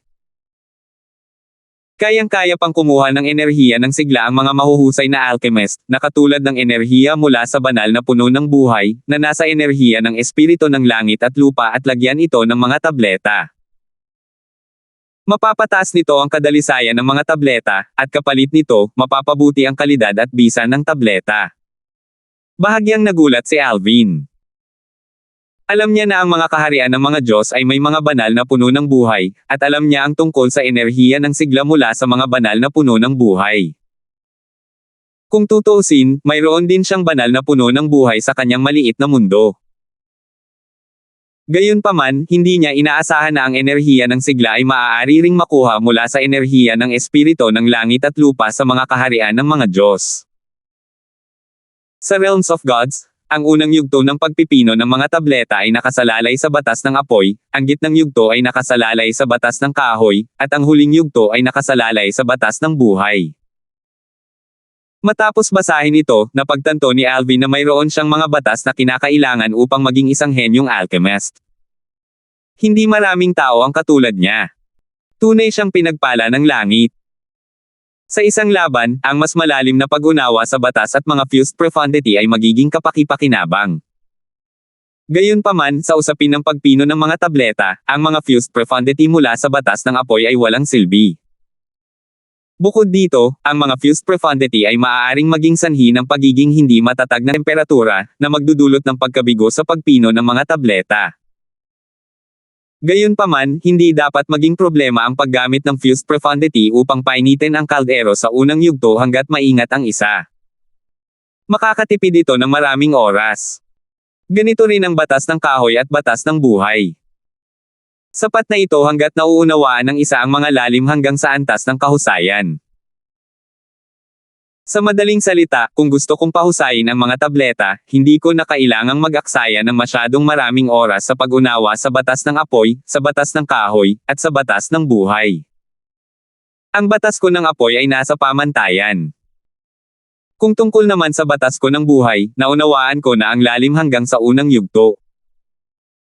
Gayunpaman, dalawang lalim pa lamang ang naunawaan ko mula sa batas ng kahoy hanggang sa unang yugto. Noong nasa Devata Realm si Alvin, naunawaan na ni Alvin ang lahat ng lalim mula sa batas ng apoy hanggang sa antas ng kahusayan sa silid ng batas ng Title Temple na matatagpuan sa isang malayang kaharian. Gayunpaman, hindi siya gumugol ng maraming oras sa pag-unawa sa batas ng kahoy at sa batas ng buhay. Mababaw lamang ang kanyang pag-unawa sa mga ito. Kahit noon, lahat ng ito ay salamat sa banal na puno ng buhay at sa banal na kahoy ng Clear Heavens. Mukhang kailangan kong bisitahin ang silid abugasya ng angkan ng Langston. Dahil dito, hindi nag-aksaya ng oras si Alvin at agad na nagpadala ng mensahe kay Renjin, nagtatanong kung maaari itong pumasok sa silid ng batas. Mabilis na dumating ang tugon ni Renjin. Alvin, dahil sa iyong malalim na pag-unawa sa batas ng kalawakan, ang silid ng batas ng ating angkan ay hindi magiging kapaki-pakinabang sa iyo. Sayang lang ang oras mo kung papasok ka rito. Alam ni Alvin na hindi naunawaan ni Renjin ang kanyang intensyon kaya ipinaliwanag niya, pinuno ng angkan, hindi mo ako naunawaan. Hindi ko naiintindihan ang batas ng espasyo sa silid ng batas. Gusto kong maunawaan ang batas ng buhay at ang batas ng kahoy. 3,747. Gusto mong maunawaan ang batas ng buhay at ang batas ng kahoy. Sinusubukan mo bang matuto ng alchemy? Naguguluhan na tanong ni Renjin. Pagkatapos, mabait niyang sinabi, hindi mo lang kailangan ng pangunahing kaalaman sa alchemy, kundi kailangan mo ring isaalang-alang ang maraming salik. Anong mga divine pills ang kailangan mo? Tutulungan kitang hanapin ang mga ito. Hindi mo na kailangang matuto ng alchemy. Dapat mong gamitin ang dagdag na oras para palakasin ang iyong cultivation base. Lubos na pinahahalagahan ni Alvin ang kabaitan ni Renjin.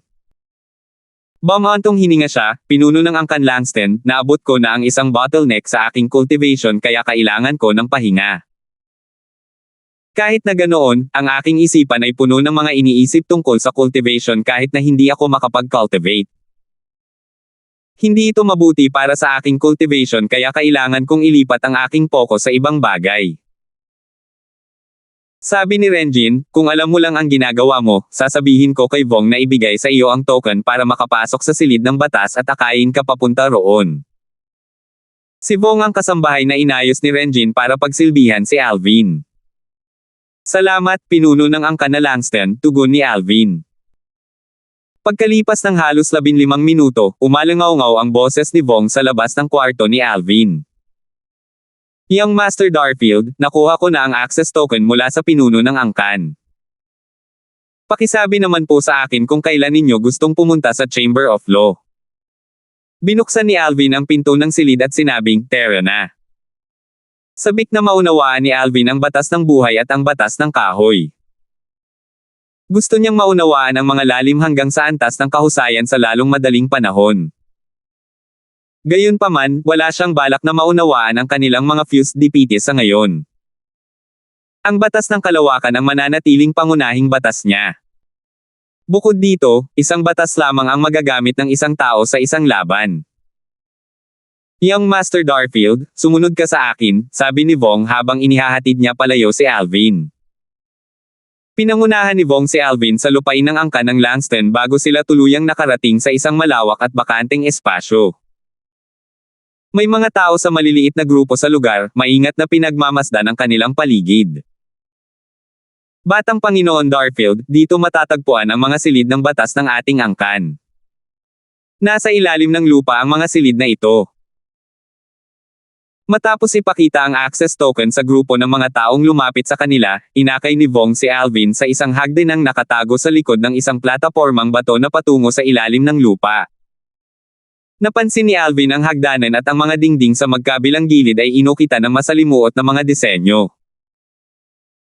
Likas niyang iniunat ang kanyang banal na kamalayan upang suriin ang mga ito at natuklasan na ang mga ito ay mga inscription para sa mga porma sayon. Pagdating nila sa paanan ng hagdan, nakita ni Alvin ang isang mahabang lagusan sa pagitan ng dalawang hanay ng mga kompartimento na may sukat na halos 100 metro kwadrado. Nakatatanda, tawag ni Vong habang iniabot ang access token sa isang matandang lalaki. Pinalawak ng matandang lalaki ang kanyang banal na kamalayan sa access token. Kasabay nito, ang projection ni Renjin. Sumigaw siya, pinuno ng angkan. Ika-4 na elder, nasa duty ka ba ngayon? Nakangiting tanong ni Renjin. Opo, sagot ng pang-4 na nakatatanda ng angkan ng Langston. Katulad ng Hidden Fog Sect, ang mga elder ay nahahati rin sa mga inner elder at outer elder. Pagkatapos, ang mga inner elder ay hinati pa sa mga ordinaryong inner elder, core elder, at supreme elder. Ang pang-4 na elder ng Langston clan ay isang core elder na isang advanced king of gods. Gusto ni Alvin gamitin ang kamara ng mga batas. Pinapayagan siyang manatili hanggat gusto niya kaya huwag mo siyang madaliin, sabi ni Renjin. Kasunod nito, nawala ang figure ni Renjin sa isipan ng ika-4 na elder. Alvin. Tumingin ang ika-4 na elder ng angkan ng Langston kay Alvin. Si Alvin, na nagambala sa pinapakita ni Renjin, ay bumalik sa kanyang katinoan nang marinig ang boses ng matanda. Sabi ng matanda nang may maliwanag na ngiti sa kanyang mukha, Alvin, ako si Hollis Langston, ang pang-4 na elder ng angkan ng Langston. Nabalitaan ko tungkol sa iyo. Kahit wala ka pa sa 3,000 taong gulang, isa ka ng panimulang hari ng mga Diyos. Bukod dito, kaya mong patayin ang 2 pangunahing disipulo mula sa Hidden Fog Sect na mas malakas kaysa sa mga ordinaryong advanced na hari ng mga Diyos kahit na intermediate na hari ng mga Diyos lamang sila. Malinaw na kumalat na sa labas ng Hidden Fog Sect ang balita tungkol sa pagpatay ni Alvin kina Sol at Joe. Ngumiti si Alvin at mayanhing sumagot, ika-4 na elder, swerte lang talaga ako. Alvin, masyado kang mapagkumbaba. Pinsan ako ng pinuno ng angkan kaya marami akong alam. Masasabi kong tama ang desisyon mo sa pagsali sa amin. Ano man ang maibibigay sa iyo ng Hidden Fog Sect, maibibigay din namin sa iyo. Higit sa lahat, maibibigay din namin sa iyo ang hindi maibibigay ng Hidden Fog Sect. Halimbawa, ang mga kamara ng batas. Gaya ng nakikita mo, bukod sa amin, wala nang iba rito. Ang mga kamara ng batas ay kumukonsumo ng napakaraming banal na bato kaya kahit ang mga direktang inapo ng angkan ay hindi basta-basta makapasok. Para naman sa ibang mga miyembro, kailangan nilang matugunan ang ilang mga kinakailangan bago sila payagang makapasok sa kamara ng batas sa loob ng limitadong panahon. Gayunpaman, bukas palad ang pakikitungo sa iyo ng aming pinuno ng angkan at hindi nagtakda ng limitasyon para sa iyong oras dito. Sinabihan pa niya akong huwag kang madaliin, sabi ni Hollis. Medyo nagulat pa rin siya sa mga naunang sinabi ni Renjin. Tutal, hindi pa naman siya nakatanggap ng ganitong mga utos mula kay Renjin. Tunay ngang mapagbigay ang pinuno ng angkan, tango ni Alvin. Hindi niya malilimutan ang kabaitan at pagtanggap ni Renjin. Tiyak na gagantihan niya ang pabor na ito sa hinaharap kung magkakaroon siya ng pagkakataon. Maaari kang pumasok sa alinman sa mga silid. Malalaman mo kung anong batas ang nilalaman nito basta't suriin mo ang mga ito gamit ang iyong banal na kamalayan, sabi ni Hollis. Dahil dito, pinalawak ni Alvin ang kanyang banal na kamalayan at mabilis na natagpuan ang silid ng batas na kailangan niya. Plano niyang unawain muna ang lalim mula sa batas ng buhay hanggang sa antas ng kahusayan bago niya maunawaan ang batas ng kahoy. Samantala, umalis si Vong pagkatapos niyang matapos ang kanyang gawain. Ang mga walang kinalaman doon ay hindi pinapayagang manatili ng matagal. Dahil may karanasan si Alvin sa mga silid ng batas, pamilyar siya sa mga ito. Noong siya ay nasa Devata Realm, gumugol siya ng 3 buwan sa mga silid ng batas ng Title Temple na naglalaman ng batas ng apoy at batas ng lupa. Pagkatapos nito, matagumpay niyang naunawaan ang lalim ng batas ng apoy at batas ng lupa hanggang sa antas ng kahusayan. 4 na buwan ang lumipas. Sa wakas ay naunawaan ni Alvin ang lalim mula sa batas ng buhay at batas ng kahoy hanggang sa antas ng kahusayan. Pagkatapos lumabas ng silid ng batas, tinanong ni Alvin si Hollis, na nagkataong naka-duty muli, ika-4 na elder, wala bang silid ng batas ang angkan na naglalaman ng batas ng panahon? Bago pumasok si Alvin sa silid ng batas na naglalaman ng batas ng buhay, sandali niyang naramdaman ang iba pang mga silid ng batas. Bukod sa mga silid na naglalaman ng 5 elemento, naramdaman din niya ang mga silid na may mga batas ng hangin, yelo, kulog, kamatayan, buhay, at kahoy. Gayunpaman, hindi niya naramdaman ang batas ng oras. Hindi siya sigurado kung walang batas ng oras dito o kung hindi sapat ang lakas ng kanyang mga pandama, ngunit hindi niya ito masyadong pinag-isipan ng panahong iyon. Nang matapos niyang maunawaan ang lalim ng batas ng buhay hanggang sa antas ng kahusayan at papasok na sana sa silid ng batas na naglalaman ng batas ng kahoy, sandaling naramdaman niya muli ang iba pang mga silid. Katulad ng dati, hindi niya naramdaman ang batas ng oras. Ngayong tapos na niyang maunawaan ang lalim ng batas ng kahoy hanggang sa antas ng kahusayan, hindi niya maiwasang tanungin si Hollis tungkol dito. Dati, nakalimutan ni Alvin ang lahat tungkol sa batas ng panahon. Naisip niya lamang itong muli nang makarating siya sa silid ng mga batas ng angkan ng Langston. Dati, naunawaan niya ang lalim mula sa batas ng panahon hanggang sa antas ng kahusayan sa isang kaharian na iniwan ng isang kataas-taasang makapangyarihang gusali na natagpuan ng kanyang Panginoon, si Bert Ing. Dahil dito, naisip niya na mauunawaan niya ang ilang dobleng pinagsamang kalaliman mula sa batas ng panahon sa silid ng mga batas ng angkan ng Langston. Bahagyang nagulat si Hollis sa tanong ni Alvin. Maya-maya, natawa siya at sinabing, "Alvin, hindi mo ba alam na ang mga silid ng batas na naglalaman ng batas ng oras ay maaari lamang malikha ng mga kataas-taasang makapangyarihang nilalang? Kahit ang isang mataas na kataas-taasang Diyos na bihasa sa mga pamasayon ay hindi makakalikha ng silid ng batas na naglalaman ng batas ng oras. Ito ay isang bagay na alam ng lahat sa Realms of Gods." 3,748. Tanging ang mga kataas-taasang makapangyarihang bansa ang makakalikha ng mga kamara ng batas gamit ang batas ng panahon. Naalala ni Alvin ang silid ng batas na pinasok niya noong siya ay nasa impyerno ng Ozure, isa sa 7 pinakamalalang lugar sa Devata Realms. Sa katunayan, ito ay nilikha rin ng isang kataas-taasang makapangyarihang nilalang. Ang kanyang Panginoon, si Berting, ay nagmana ng pamana ng isang kataas-taasang kapangyarihan na kinabibilangan din ng silid ng batas na naglalaman ng batas ng oras. Bukod sa batas ng kalawakan, ang pangalawang batas na inunan niya ay ang batas ng oras. Ang batas ng oras, katulad ng batas ng kalawakan, ay siya ring pinakamalakas sa 4 na kataas-taasang batas. Plano mo ring intindihin ang batas ng panahon. Kung ang ating angkan ay may silid ng batas para sa batas ng panahon, ang pinuno ng angkan at ang iba pa ay maiintindihan din ang batas ng panahon. Sa kasamaang palad, tanging ang mga kataas-taasang kapangyarihan lamang ang maaaring magtayo ng mga silid na naglalaman ng batas ng panahon. Marahil, tanging ang mga puwersang may pinakamataas na ranggo na may malapit na pakikipag-ugnayan sa mga kataas-taasang kapangyarihan lamang ang may mga silid na may batas ng panahon. Bukod doon, makikita mo lamang sila sa mga pamana na iniwan ng mga kataas-taasang kapangyarihan, sabi ni Hollis. Napangiti ng nahihiyang si Alvin nang marinig ang mga salitang ito. Patuloy na sinabi ni Hollis, bilang isa sa pinakamalakas sa 4 na kataas-taasang batas, ang batas ng panahon ang pinakamahirap at pinakamahirap unawain. Sa kasaysayan ng angkan ng Langston, walang sino man ang nakaunawa sa lahat ng lalim mula sa batas ng panahon hanggang sa antas ng kahusayan, lalo na ang pag-unawa sa pinagsamang kalaliman nito.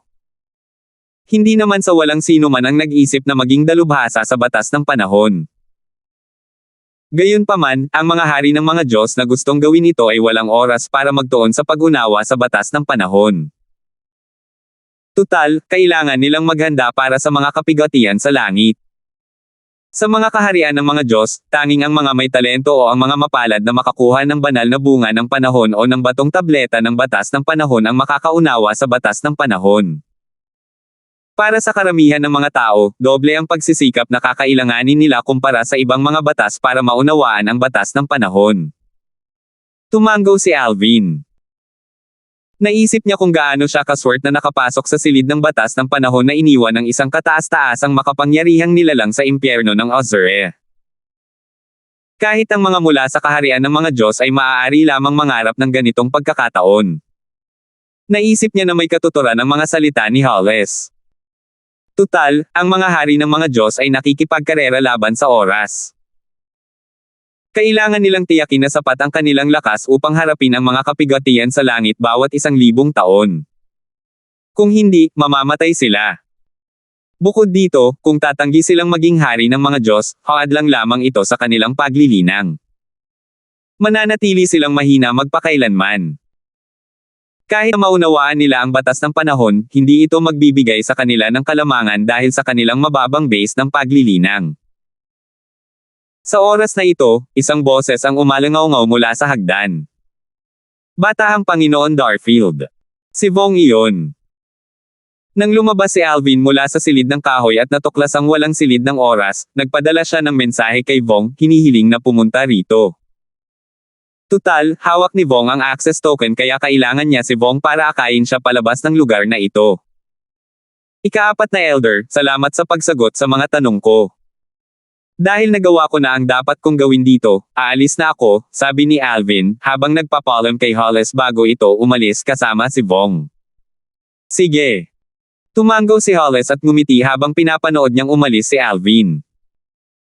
Bulong niya sa sarili, tunay ngang mapalad ang ating angkan na Langston na nahikayat ng pinuno ng angkan na ito na sumama sa atin. Alam ni Hollis kung gaano karaming oras ang ginugol ni Alvin dito. Sa oras na ginugol ni Alvin, alam niyang hindi sapat para maunawaan ni Alvin ang mga pinagsamang kalaliman. Umalis na si Alvin matapos maunawaan ang mga kalaliman mula sa 2 batas hanggang sa antas ng kahusayan, na nagpapakita na hindi niya balak samantalahin ang pagkabukas palad ng angkan ng Langston. Hindi lamang si Alvin ay lubos na may talento, kundi maganda rin ang kanyang karakter.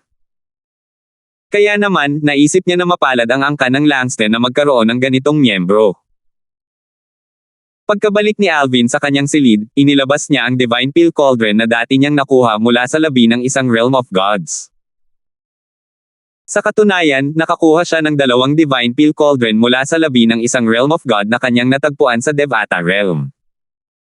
Sa Realms of Gods, ganoon din ang mga Divine Pill Cauldron. Ang mahalaga ay ang apoy na ginagamit sa pagpino ng mga tableta at ang kontrol ng isang tao sa apoy. Kung masyadong mainit ang apoy, nanganganib na masunog ang mga halamang gamot bago pa man ito mapino. Ipinapakita nito kung gaano kahalaga para sa isang tao na makontrol ang kanyang divine energy at ang batas ng apoy. Bukod pa riyan, ang mga refining pills sa Realms of Gods ay lubos na umaasa sa likas na talento, karanasan, at kakayahan ng isang tao na madama ang Heaven and Earth Spirit Energy. Maraming mahuhusay at bihasang alchemist ang hindi nakakuha ng Vitality Energy kapag nagpipino ng mga pills. Dahil dito, mababa ang success rate ng kanilang pill refining. Kahit ang mga pills na matagumpay nilang pino ay mababa ang kalidad. Gayunpaman, mayroon ding mga divine pills na walang pagkakaiba sa kalidad na maaaring pinoin pagkatapos ma-purified mula sa vitality energy na nakuha mula sa Heaven and Earth Spirit Energy. Ang isang halimbawa ng mga naturang pills ay ang Lord Breakthrough Pill, na inialok bilang gantimpala para sa Latent Dragon Grand Competition ng Flying Dragon Sect. Hindi na kailangang sabihin, ang tagumpay ay hindi garantisado. Depende ito kung ang vitality energy ay nakuha sa tamang oras at kung ang dami ay sapat. Ang alchemist ng Flying Dragon Sect na kayang magpino ng mahigit sa 10 Lord Breakthrough Pills ay itinuturing na isang second-tier alchemist sa Realms of Gods. Siya ay itinuturing na medyo bihasa at mataas ang demand sa mga puwersang may ranggong emperador dahil sa kanyang kakayahang magpino ng mga emperor-grade divine pills kahit na hindi gaanong mataas ang kanyang success rate.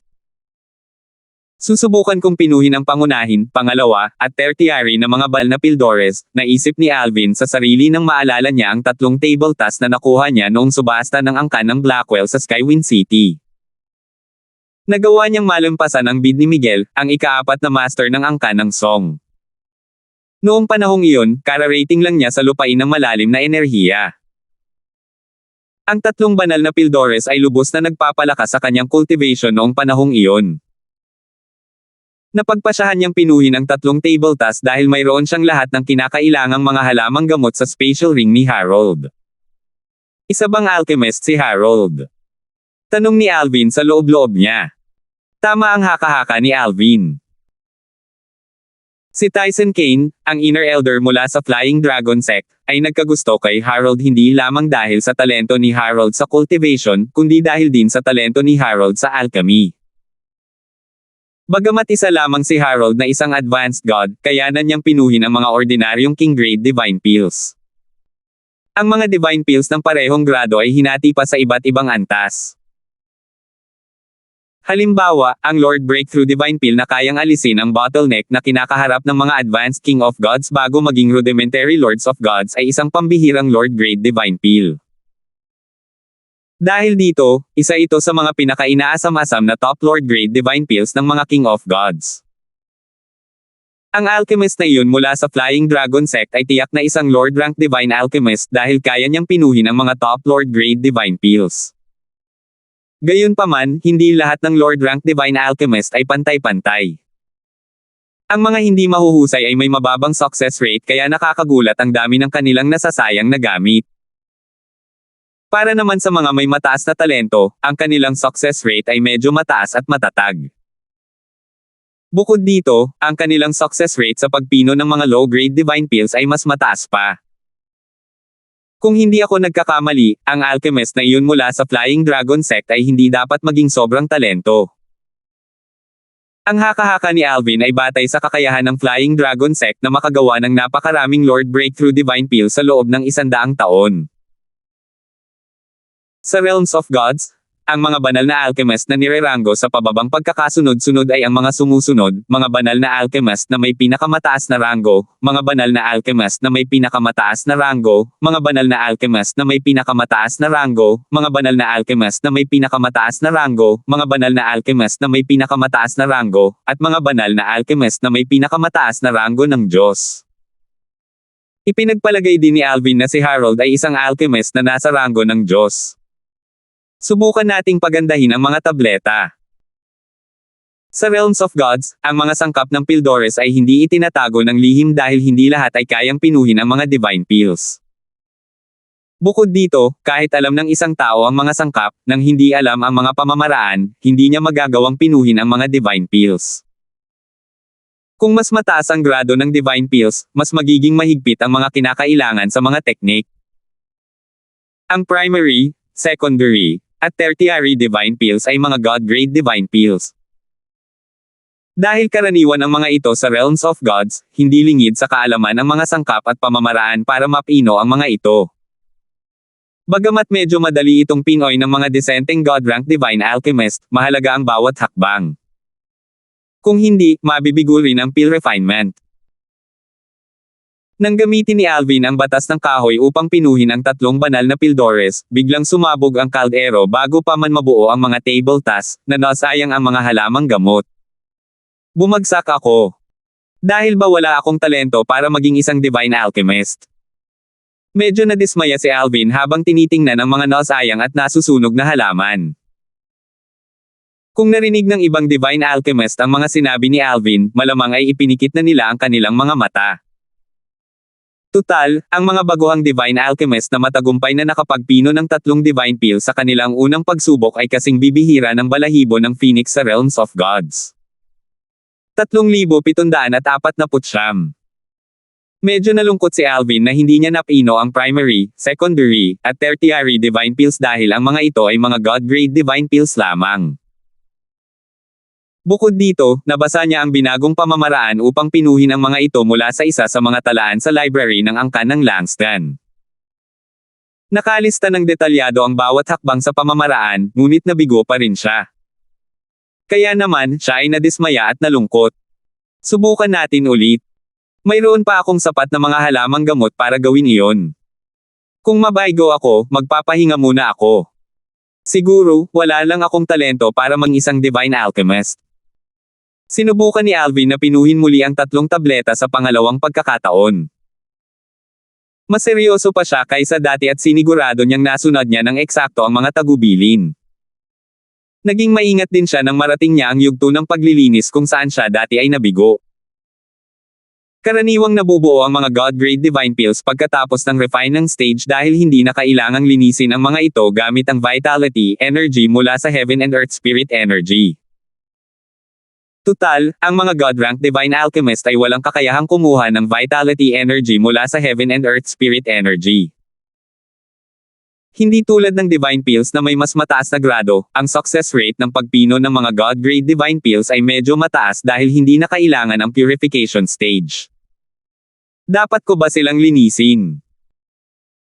Tanong ni Alvin sa sarili, ayon sa talaan, ang success rate ay 100% kung matagumpay kung mapadalisay ang mga tableta. Natural lang, kung mabaygo ako sa yugto ng paglilinis, magreresulta ito sa agarang pagkabigo. Kung hindi ko lilinisin ang mga tableta, ang success rate ay nasa humigit kumulang 60%. Matapos makarating sa ganito kalayo, hindi nasiyahan si Alvin sa 60% na antas ng tagumpay. Bukod pa rito, madali niyang makukuha ang enerhiya ng sigla mula sa banal na puno ng buhay sa kanyang maliit na mundo sa halip na kunin ito mula sa enerhiya ng espiritu ng langit at lupa. Ang kailangan lang niyang gawin ay bahagyang ilabas ang enerhiya ng sigla sa kanyang maliit na mundo sa labas ng mundo. Sa isang pag-iisip lamang, pinakawala ni Alvin ang enerhiya ng sigla sa kanyang maliit na mundo at iginiya ito patungo sa Divine Pill Cauldron. Nang matapos niyang masipsip ang enerhiya ng sigla ng mga tableta, mabilis niyang isinara muli ang kanyang maliit na mundo. Kung naroon ang isang Lord rank Divine Alchemist, tiyak na magugulat siya sa dami ng Vitality Energy na inilabas ni Alvin. Magagalit din sana sila kung alam nilang ang ganitong kalaking Vitality Energy ay ginagamit lamang para sa pagpino ng God-grade Divine Pills. Tutal, kahit ang pinakanatatanging Lord rank Divine Alchemist ay makakakuha lamang ng wala pang 10% ng enerhiya ng sigla na inilabas ni Alvin. Sa oras na ito, si Alvin ay lubos na nakatuon sa mga tabletang malapit ng mabuo. Pagkaraan ng ilang sandali, tapos na. Hinampis ng mahina ni Alvin ang kaldero bago pumutok ang 3 Divine Pills. Instinctively niyang inabot ang mga Divine Pills para kunin. Ang mga Divine Pills ay kamukha ng mga nakuha niya mula sa subasta ng Jokeland sa Skywind City. Gayunpaman, ang halimuyak ng mga Divine Pills ay mas malakas at mas maliwanag. Ano ang mga ito? Hindi nagtagal ay natuklasan ni Alvin na, hindi tulad ng mga nakuha niya mula sa subasta ng angkan ng Blackwell, may mga kapansin-pansing sinaunang salita sa mga banal na pildores na kanyang pinino. Ang mga sinaunang salita para sa pangunahin, pangalawa, at tersyaryo, ay makikita sa mga table tasks ayon sa pagkakabanggit. Akala ko ba limit Divine Pills lang ang may mga sinaunang salita? Biglang dumagundong ang isang malakas na kulog mula sa langit. Sa sandaling ito, ang mga katulong sa patio ni Alvin ay naguguluhan at tumingin sa langit. Tio Bong, anong nangyayari? Nabigla si Bong nang makita niya ang maitim na ulap na nagtitipon sa ibabaw ng patio ni Alvin. Ito. Parang ang kapigatian sa langit. Gayunpaman, sa palagay ko ay walang sino man dito ang nahaharap sa kapigatian sa langit. Wala sa inyo ang hari ng mga Diyos, at dapat ay kamakailan lang ay natapos ni Young Master Darfield ang kanyang kapigatian sa langit, bulong ni Vong. Sa oras na ito, ang tunog ng sipol ng hangin ay umalangaw-ngaw sa hangin habang may kung anong bumasag sa bubong ng isa sa mga silid. Tio Vong, tingnan mo. Ano yan? Galing iyon sa kwarto ni Young Master Darfield. Bago pa makasagot si Vong, isang figure ang biglang sumigaw pataas sa langit kasabay ng malakas na pagsabog. Young Master. Swoosh! Lumipad pataas si Vong sa kalangitan at hinabol si Alvin. May kutob siyang ang kakaibang pangyayari ay may kinalaman kay Alvin. Swoosh! Swoosh! Swoosh! Sa oras na ito, maraming matatanda at disipulo ng angkan ng Langston ang nagsimulang magtipon. Anong nangyayari? Oy, hindi ba't iyan ang patio kung saan nanunuluyan ang bagong pansamantalang elder, si Revered Elder Darfield? Nabalitaan ko na si Revered Elder Darfield ay naging isang simpleng hari ng mga Diyos. Ibig sabihin nito ay nalampasan na niya ang kanyang unang kapigatian sa langit. Kung ganoon, ano ito? Huwag mong sabihin na ang kasambahay ng kanyang patio ay nakalusot at nahaharap na ngayon sa kapigatian sa langit. Hindi. Kilala ko ang kasambahay doon. Hinarap niya ang kanyang unang kapigatian sa langit 300 taon na ang nakalilipas. Kakaiba naman. Dahil dito, maraming tao ang lumipad patungo sa patio ni Alvin. Dahil hindi sila nang ahas na pumasok ng walang pahintulot sa kanyang patio, nanood lamang sila mula sa labas. Sa sandaling ito, isang sigaw ang umalangaw-ngaw sa hangin. Pinuno ng angkan. Dahil dito, naghiwalay ang mga tao at nagbigay daan kay Renjin. Isang matandang lalaki na may puting buhok ang sumunod kay Renjin. Nagniningning ang kanyang mga mata habang nakatingin sa madilim na ulap sa kalangitan na nakausli sa ibabaw ng patio ni Alvin. Kakaiba ang mga kidlat na kumikislap sa maitim na ulap. Hindi ang mga ito lila, kundi mapula-pulang kayumanggi. Elder Wu, may kakaiba sa kapighatsang ito sa langit. Mukhang hindi ito kapighatsang langit ng hari ng mga Diyos. Sabi ni Renjin sa matanda. Pinuno ng angkan, hindi ito isang kapigatian sa langit. Ito ay isang kapigatian sa pil na malamang na na-trigger ng isang limit divine pil, paliwanag ng matanda. Ang limit divine pil. Nabigla si Renjin. Bagamat hindi siya isang divine alchemist, alam niyang ang limit divine pil ay isang nangungunang divine pil. Ang bawat tableta na pinino ng iba't ibang divine alchemist ay may iba't ibang katangian. Ang bawat isa sa mga tableta ay may sukdulang katangian na siyang dahilan kung bakit sila ang limit divine pil. Bumuhos. Bumuhos. Bumuhos. Sa oras na ito, kasabay ng malakas na kulog, isang mahabang kidlat ang tumama sa tila 3 tuldok sa kalangitan. Kasunod nito, isang mas makapal na kidlat ang lumitaw at tumama muli. Katulad ng nauna, tila hinihigop ito ng 3 tuldok sa kalangitan. Pagkatapos nito, unti-unting naglaho ang maitim na ulap. Sa oras na ito, isa itong pil tribulation. Susmariosep. Kaya ito ang pil tribulation na pinasisimula ng isang limit divine pil. May 2 kidlat kanina. Teka.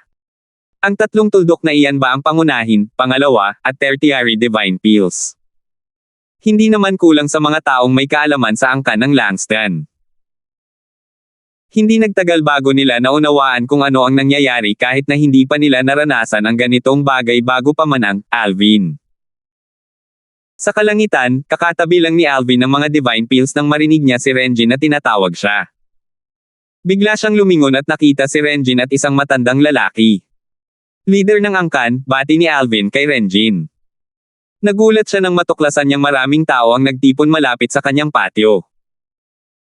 Masyado siyang nakatutok sa pil tribulation kanina kaya hindi niya nabigyang pansin ang kanyang paligid. Tutal, kung ang kanyang mga tableta ay hindi pumasa sa tribulation, ang kanyang mga tableta ay magiging may depekto. Kahit na noon, ang isang imperfect limit divine pil ay isang bagay na madaling mapino ng sinuman. Alvin, nandito ba ang kaibigan mo? Pinuhin ba niya ang primary, secondary, at tertiary divine pils? Tanong ni Renjin na may pagtataka. Lumingge-lingge siya sa paligid, sinusubukang hanapin ang taong nagpino ng mga tableta. Hindi niya inakalang sasali ang isang taong iyon sa angkan ng Langston, ngunit naisip niya na mabuti na makilala ang isang taong iyon. Salamat po at sinamahan ninyo ako, ingat lagi mga master.